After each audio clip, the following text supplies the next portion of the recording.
E aí, pessoal, tudo bem? Cristiano Joaquim que está falando. Eu sou consultor de BI, para quem não me conhece, na plataforma Microsoft, através da minha empresa, Codelink Sistemas.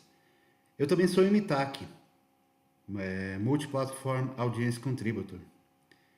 E conforme eu tinha falado para todos que me acompanham nas redes sociais, no grupo de WhatsApp do SQL Server Database BI e no grupo do Power BI, eu iria iniciar uma série de vídeos que explica como os profissionais de TI, sejam os que já trabalham na área de desenvolvimento, banco de dados, ou que estão na área de infra e que queiram migrar para BI, o que eles precisam aprender, principalmente se escolheram a plataforma da Microsoft. E este é um vídeo inicial. O tema que eu utilizei para falar sobre, fazer essa apresentação para vocês, perdão, é o tema de Introdução ao Business Intelligence. Muita gente vão se perguntar, poxa, Cristiano, por que um curso de introdução? Porque é o seguinte, para você iniciar na área de BI, assim como qualquer área, mas especificamente na área de BI, você tem que saber falar o linguajar das pessoas da área de BI. E nada melhor do que dar uma introdução para o pessoal, para que todos saibam como falar as técnicas de BI e qual ferramenta se utilizar. Então, para isso, introdução ao Business Intelligence. Se você está procurando aprender BI, as técnicas, o que dizer, o como fazer, esta série de vídeos vai te ajudar, essa série de vídeos vai te ajudar e muito. Se você já sabe BI, se você já trabalha BI, mas não está lembrando um pouco de técnicas e melhores práticas, também acompanha esse vídeo aí, tá ok? Se inscrevam aí no meu canal e acompanhe aí os vídeos que nós vamos estar postando aí para vocês. Também convido todo mundo a participar dos grupos no WhatsApp, o SQL Server Database BI e o próprio grupo de Power BI, ok? Bom, então vamos lá, pessoal. Opa! Bom, quais serão os nossos objetivos nessa série de vídeos que eu estou procurando fazer utilizando o BI na plataforma da Microsoft, tá? É o seguinte, nós vamos trabalhar com os seguintes objetivos. Instalar, preparar as ferramentas que iremos trabalhar. Como assim, Cristiano? Ora, quais são as ferramentas que eu tenho que instalar no meu ambiente de trabalho, Cristiano? O que é preciso para gerar um ambiente de BI? Tudo isso nós vamos ver, eu vou fazer um vídeo específico para isso, tá? O que instalar, como instalar, para nós trabalharmos a partir de então. A segunda parte é entender e modelar para um banco de BI, para um banco para BI. A terceira parte será desenvolver um projeto de extração do ambiente de BI. Após, criar e entender um CubeOLAP. Percebam bem, criar e entender o CubeOLAP e tabular dentro da plataforma Microsoft. E por último, não muito menos, eu acredito que muitos estarão esperando por isso, né? Utilizar o ambiente do Power BI para apresentar em dashboard, relatórios de dashboard, as informações processadas, ok? Pois bem, esses são os nossos objetivos, mas nós temos que ter uma introdução. Nós temos que saber o que se trata, o passo a passo de um processo de BI, ok? Então vamos lá. Essa apresentação, pessoal, eu faço ela há mais ou menos uns 2 anos e meio ou mais, tá?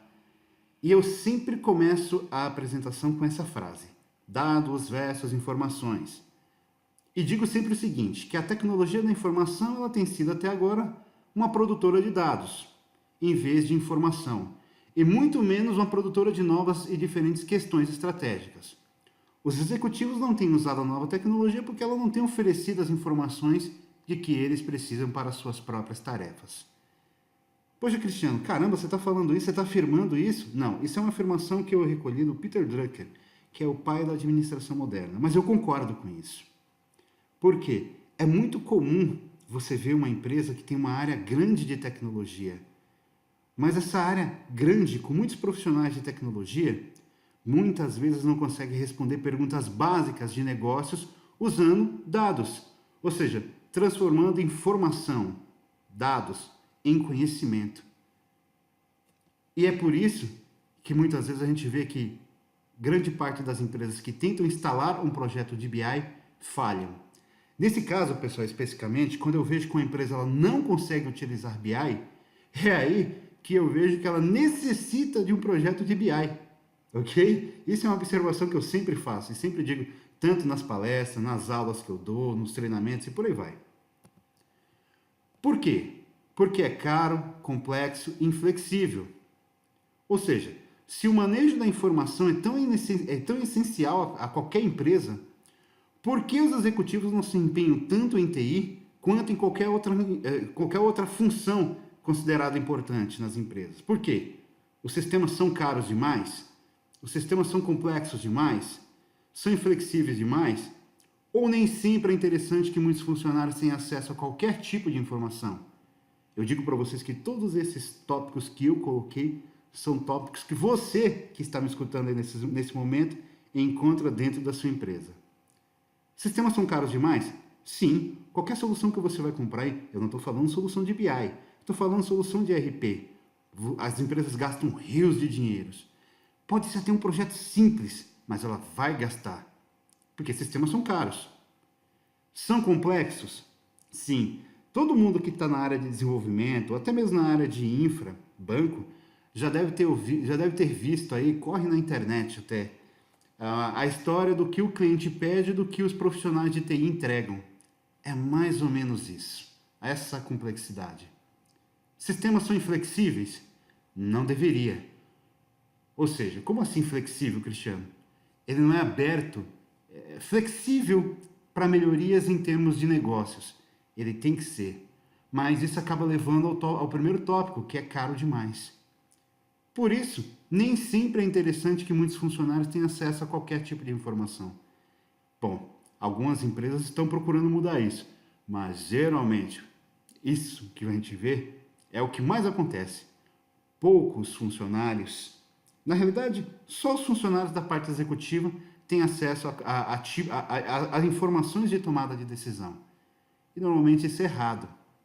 Não que, por exemplo, uma pessoa que está lá no chão de fábrica não tenha que ter acesso, pois ela não toma decisão pela empresa, sim, alto grau executivo. Mas as informações, elas têm que ser visíveis a todos. Mas como transformar dados em informação se eles estão dispersos em diferentes bancos de dados, eles estão dispersos em diferentes softwares, eles estão dispersos em diferentes plataformas, são redundantes, o volume de dados é muito grande e os computadores e sistemas comuns gastariam muito tempo para consolidá-los e apresentá-los de forma legível. Não é nada parecido com o ambiente de trabalho que nós temos, correto? É aí que tem a questão do BI. Mas muitos perguntam para mim, Cristiano, o que é BI? Essa frase aqui eu sempre digo em qualquer lugar. BI é um conjunto de ferramentas e técnicas que tem o objetivo de dar suporte à tomada de decisão. Ou seja, pessoal, BI não é um produto. BI é um conjunto de ferramentas e técnicas que objetivam dar suporte à tomada de decisão. Poxa, Cristiano, você vai repetir isso daí? Vou repetir novamente. Conjunto de técnicas e ferramentas e técnicas que objetivam dar suporte à tomada de decisão. É por isso, pessoal, que eu fiz esse vídeo de introdução, para mostrar para vocês técnicas e ferramentas. Nós vamos nos basear nas ferramentas da plataforma da Microsoft. Contudo, as técnicas que vocês irão ver no decorrer desse curso servirão para qualquer ferramenta que vocês venham a abordar.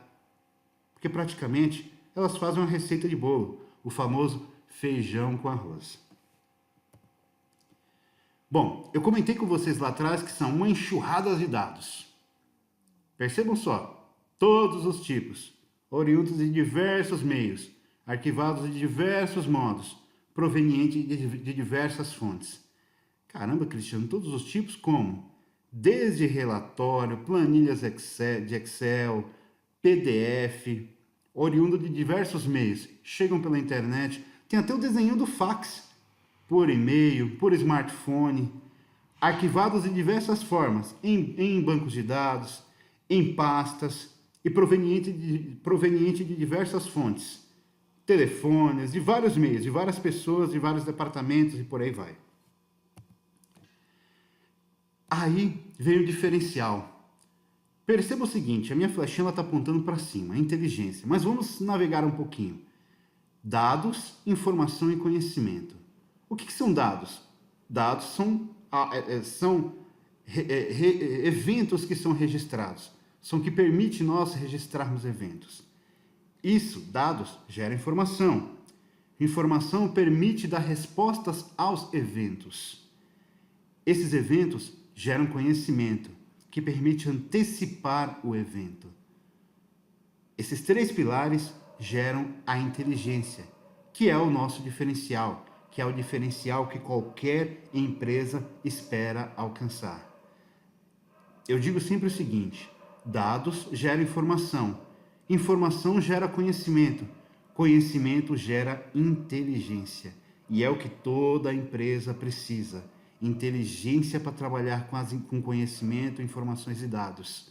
Porque quanto mais inteligência ela tem, mais lucro ela obtém. E tudo gera em lucro. Bom, Business Intelligence. O que são? Nós vamos falar agora de ferramentas e técnicas. Mas o que são ferramentas e técnicas, Cristiano? Percebam no próximo slide. Esse é um slide clássico que eu apresento em qualquer treinamento, apresentação, qualquer lugar que eu faço. Caramba, Cristiano, não estou entendendo nada aí no que você está falando, tá? Leiam esse gráfico, pessoal, da esquerda para a direita. Nós temos aqui, ó, na caixa azulzinha, de cima para baixo, aplicativos operacionais, software de automação de escritório, dados externos, equipamentos de automação e fontes de dados. Tudo isso daí são fontes de dados, perdão, eu fui direto, tá? Aplicativos operacionais, software de automação, dados externos, equipamentos de automação, que são, no vermelho, fontes de dados. Essas fontes de dados, elas são extraídas, percebam aí a primeira sigla, por um processo chamado ETL, que quer dizer extração, transformação e carregamento, ou do inglês, Extract, Transform and Load. Depois de extraídas e passado pelo processo de ETL, eu já vou dizer para vocês, já vou entrar no detalhe do que é um processo de ETL, tá? Elas são armazenadas em um DW. Anotem essa outra sigla, tá? DW significa Data Warehouse, ou em Data Marts, um pouco acima. Eu já explico para vocês o que é a diferença de um para outro.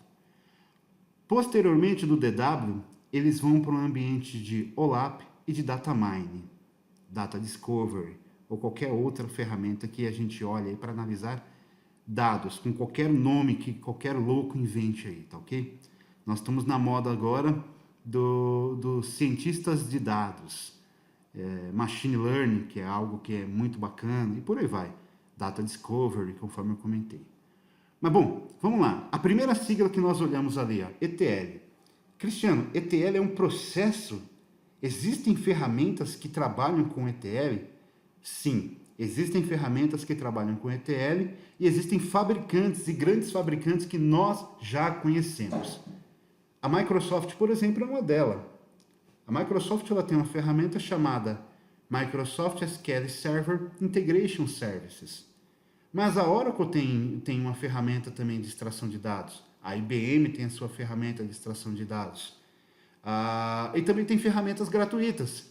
Como eu gosto muito de uma, que é o Pentaho Data Integration, que é o PDI. Essa ferramenta eu acho muito bacana. Existem ferramentas também que são muito tops, como Power Center. Essas são ferramentas que trabalham com processos de extrair dados, transformar dados e fazer a carga desses dados no ambiente de DW ou de Data Mart. Bom, Cristiano, peraí, beleza, eu entendi então o que é um ETL. O ETL é responsável por extrair os dados da minha fonte de dados, transformar ele, fazer a limpeza dele, a higienização dos dados e depois carregar. Mas a gente está vendo aí esse DW e esse Data Mart. São bancos de dados? Sim, são bancos de dados. Tem slides mais para frente no qual eu explico um pouquinho mais sobre o DW e Data Mart. mas eles são bancos de dados que têm modelagens específicas. O que diferencia um DW de um Datamart é que um DW é um ambiente que toda a empresa irá utilizar, enquanto o Datamart ele é um mini DW, só que departamental, ok? Essa é a grande diferença de um. Enquanto um é totalmente institucional / corporativo, todos os ambientes da empresa estão dentro deste DW, desse banco de dados. O Datamart é um mini DW para uma área específica. Vamos imaginar que você que está aí nesse momento falou, poxa, gostei da ideia, vou criar um processo de BI com as explicações que o Cristiano está me dando nesta apresentação. Você pode iniciar por um departamento. Alguém, tem um cara lá que mexe com planilha direto, você vira para ele e pode falar, fulano, eu vou pegar as suas planilhas como fontes de dados e gerar um Datamart para você, / um mini DW. O cara é o cara no departamento de estoque, é o cara no departamento de vendas, é o cara no departamento de compras, por aí vai. Você pode iniciar um processo de BI para a área dele, ok? Essa é a grande diferença. Datamart é para ambientes departamentais, enquanto o DW é corporativo, institucional corporativo. As ferramentas de OLAP, conforme eu falei, entendo aí cubos, OLAPs, cubos de dados, tá, pessoal? Cubo. Nós vamos ver um pouquinho mais para frente, assim também como o Datamine, tá? Datamine eu não vou abordar, não vou fazer abordagem nessa nossa série de estudo, tá ok? Coloquei aí para vocês olharem que são processos de exploração de dados. Bom, fontes de dados. Conforme eu falei para vocês, aplicativos transacionais, vamos colocar aí, por exemplo, que você tem aí no seu departamento de estoque, seu departamento financeiro, seu departamento de leads, de interfaces, de compras, de vendas e por aí vai. Todos eles são aplicativos operacionais, que têm alguma funcionalidade, que operam algo. São aplicativos de transações. Softwares de automação de escritório, nós temos Word, Excel, Outlook, PowerPoint e por aí vai. Tem até o símbolo do Outlook Express que muitos nem vão lembrar. Vou ter até que atualizar minha apresentação. Dados externos são todos os dados que vêm como planilhas, que é digitado em computadores, através da internet. E equipamentos de automação são equipamentos como próprios smartphones, os antigos handhelds, os próprios computadores, notebooks, tablets, uma enxurrada de equipamentos de automação que nós temos aí nas empresas afora. Bom, e o ETL? Você lembra que eu falei para vocês que o ETL é a ferramenta de extração e transformação em dados? Esse é um exemplo que eu sempre dou. Nós estamos falando o seguinte, percebam nesse primeiro ponto aqui, deixa eu ver se eu tenho aqui, nós temos esse primeiro ponto aqui, 12 centímetros, 4 polegadas e meia, 450 milímetros, 2 pés, todos eles passando aqui pelo ETL, acabam sendo convertidos para uma medida de padrão de centímetros. Depois nós temos aqui SQL Server, Oracle, Axis e TXT, Text, arquivos texto. Passando por um processo de ETL, eu padronizo ele para bancos de dados.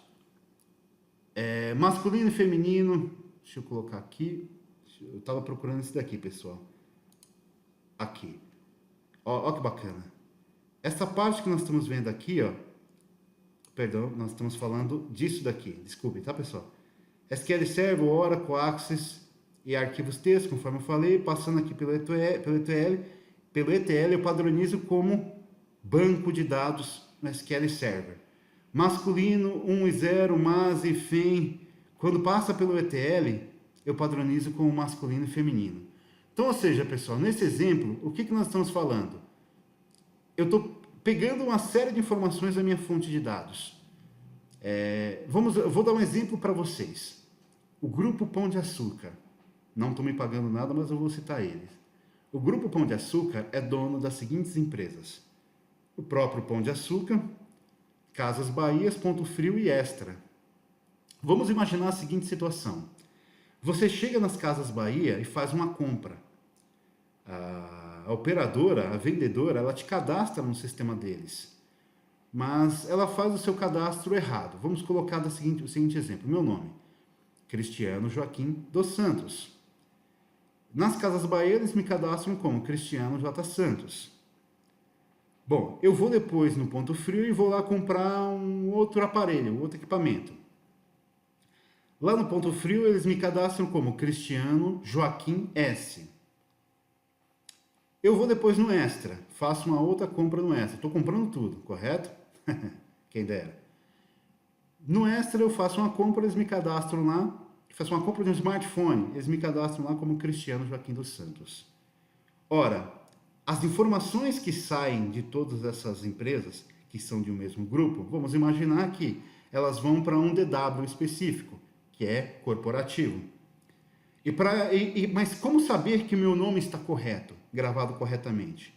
Ora, eu posso validar através do meu CPF, utilizando dados da Receita, batendo com dados da Receita, ou qualquer fonte de dados que tenha como processar e dizer e higienizar a informação, que o meu nome, definitivamente sendo pesquisado pelo meu CPF, é Cristiano Joaquim dos Santos, ok? Então é isso que um processo de ETL faz. Ele padroniza, ele higieniza os dados, padroniza e grava posteriormente essas informações.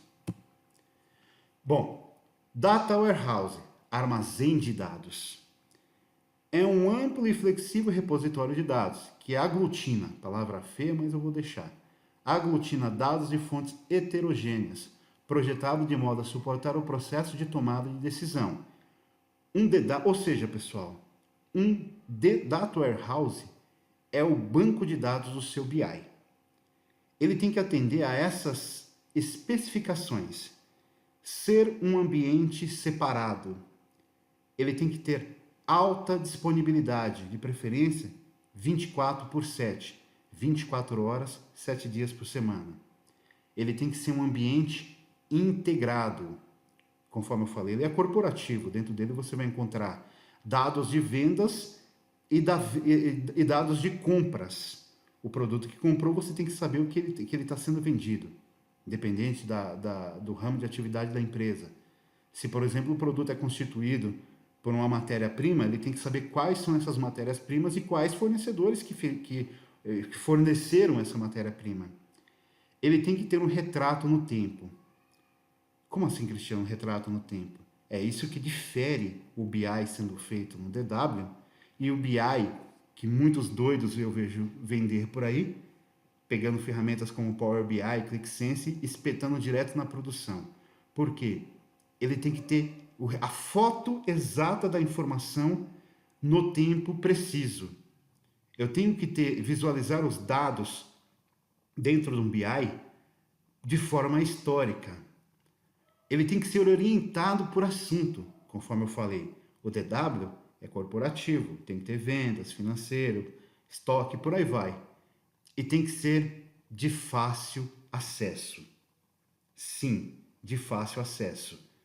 Por quê? O meu usuário de tomada de decisões, ele tem que facilmente conseguir analisar os dados que são extraídos para dentro desse DW. Ok? Vamos lá. A organização. O exemplo que eu dei para vocês aqui, que eu expliquei lá atrás e que falei que teria slides na frente é esse. Data Warehouse é corporativo e um Data Mart departamental. Esse é o exemplo aí, a diferença entre eles, tá ok? Finanças, estoques e vendas e técnicos dentro de um DW. Conforme eu até falei para vocês, vocês podem iniciar na empresa um projeto de BI através de um Data Mart. Bom, e um cubo, pessoal? O que é um cubo? O cubo é uma estrutura de dados que formam subconjuntos de um banco de dados grande. Tá, Cristiano, calma aí. Não entendi essa frase. Beleza, nós vamos explicar. Mas deixa eu continuar. Organiza os dados de duas categorias. Campos de dados, dimensões com múltiplos níveis. Resumo dos dados são previamente calculados de modo a otimizar o tempo de recuperação das informações. Calma aí, Cristiano, não entendi nada. O que é um cubo? Bom, um cubo é um subconjunto de banco de dados. Ele é um banco de dados. Só que não é um banco de dados modelado conforme você vê aí no Oracle, no SQL Server, no DB2 e outros bancos qualquer. Ele é um banco de dados que aplica uma outra técnica de modelagem. Aplica modelagem multidimensional. Ele não é um banco de dados relacional. Você se lembra daquele brinquedo, o cubo mágico, que você começa a virar ele de um lado para outro, ele tem as cores lá, azul, verde, amarelo e vermelho, sei lá. Então, entendam um cubo como, esse exemplo. Organiza os dados em duas categorias: campos de dados e dimensões com múltiplos níveis. Campos de dados. Entenda o seguinte: um cubo mágico, cada cubinho que você tem dentro daquele cubo mágico, cada face dele, representa dados. E através daqueles dados, você pode ver eles em múltiplos níveis. Você pode girar o cubo mágico, correto? Então, o que acontece? Você pode ver você tem múltiplos níveis de dados, divisões de dados dentro de um cubo. A ideia é a mesma, ok? Você conseguir, através da modelagem aplicada num cubo, visualizar informações em diferentes prismas, em diferentes visões. Vamos dar um exemplo básico. Eu quero navegar dentro de um cubo mágico, numa estrutura de BI, para verificar a informação de quem comprou o produto, de onde esse produto, de que gôndola esse produto saiu dentro de um supermercado, qual é o fornecedor que me trouxe, que me vendeu esse produto, quem é o comprador que adquiriu, ou seja, perceba que eu estou fazendo aí uma pesquisa de diferentes prismas. Um cubo mágico dentro de uma estrutura de BI, colhendo informações de um DW, extraídas por um ETL, dentro de uma fonte de dados de produção, me fornece essas informações, ok? Bom, só que o que acontece? Dentro de um DW ou dentro de um data mart, eu tenho o que nós chamamos de tabelas de dimensões. Entendo, pessoal, tabelas de dimensões como o assunto que será calculado, o assunto que será apresentado em valores. Vamos dar um exemplo.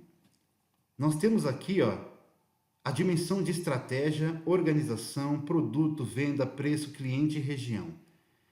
Dentro de um data warehouse, data mart, cada assunto desse daí é algo que eu vou dimensionar. É por isso da ideia de dimensões, tabelas de dimensões. São assuntos que eu dimensionarei os valores. Então, a tabela de dimensão é o que? Conterá o detalhe de uma venda. A tabela de dimensão é a que vai conter o detalhe da informação, ok?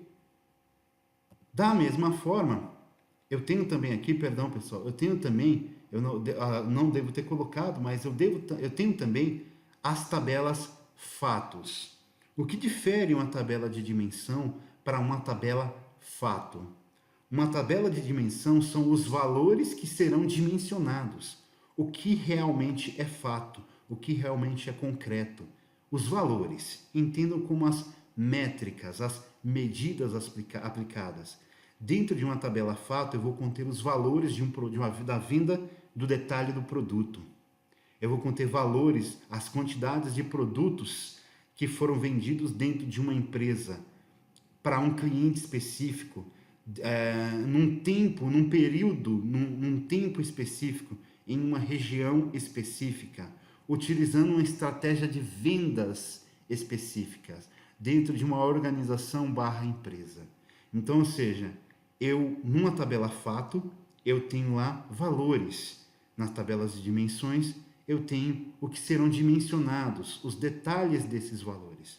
É isso que difere uma tabela de fato para uma tabela de dimensão. Aí nós falamos sobre exploração de dados, que é o famoso OLAP, Online Analytical Process, que é o quê? OLAP, ele permite você fazer recuperação de informações de forma dinâmica e flexível, através de uma interface simples, utilizando consultas ad hoc, slice and dice, drill down e drill up. Consultas ad hoc, o que são? São aquelas consultas imprevistas, de acordo com a necessidade de cruzamento de informação. Não entendi, Cristiano. Tá, o seu gerente pede para você, Cristiano, eu quero que você me traga aí informações de vendas por tempo, por região, por fornecedor. E quais são os valores que você quer apresentar, meu gerente? Eu quero que você me apresente, quero que você me traga valores de venda, a média e o valor mínimo e o valor máximo dessa venda. Ou seja, eu vou no meu DW, abro o meu SQL Server, meu Management Studio, e digito lá select, select, blá blá blá, from tabela XPTO, inner join tabela X, tabela Z, e por aí vai. Então, ou seja, esses são os tipos de query ad hoc. Consultas de slice and dice. São consultas de diferentes prismas. Ou seja, eu dei um exemplo atrás para vocês de dentro de um cubo. Eu quero navegar pela informação sabendo quem? Aquele produto, de qual categoria, em qual gôndola que ele estava, de qual categoria, de qual fornecedor, e quem é o comprador, que dia que ele chegou, quando foi feito o pedido. Ou seja, eu estou efetuando consultas de slice and dice, utilizando, claro, uma ferramenta de exploração de dados, uma ferramenta de OLAP, dentro de um cubo, dentro de um Power BI, dentro de uma análise services. Se alguém não souber o que é o análise service, nós veremos no decorrer da apresentação dos vídeos, ok? Então, ou seja, eu estou utilizando uma técnica de consulta chamada Slice and Dice. E o Drill Down e o Drill Up são consultas em diferentes níveis de detalhes. Você pode, dentro de um cubo, dentro de um banco de dados, subir e descer os níveis de detalhamento. Ou seja, pessoal, eu posso ir do nível macro ao nível mínimo de informações. Eu tenho ali a minha venda, mas eu posso explorar a minha venda. Eu posso ir no nível micro, no menor grão de informação dentro do meu banco de dados, seja ele o meu banco de dados DW ou meu banco de dados do cubo. Então, ou seja, eu consigo subir e descer no nível de detalhe da minha informação, do que foi extraído para o meu DW/cubo. É isso aí, pessoal. Esse vídeo rápido é um vídeo de introdução, conforme eu falei, tá? Espero que vocês tenham entendido. Se tiver qualquer dúvida, eu estou à disposição. Esses são os meus contatos. Meus contatos particulares, tá? Estou à disposição para explicar para vocês, para debater. E participem dos nossos grupos. Quem não tiver pode me pedir também à vontade. Participe dos nossos grupos no WhatsApp e no Telegram de database, SQL Server Database BI e de Power BI. Esses são os meus contatos particulares. Aqui. Também tem os meus contatos utilizando a Codelink. Fiquem à vontade para falar comigo. Um grande abraço e acompanhem os próximos vídeos. Abraços, tchau, tchau.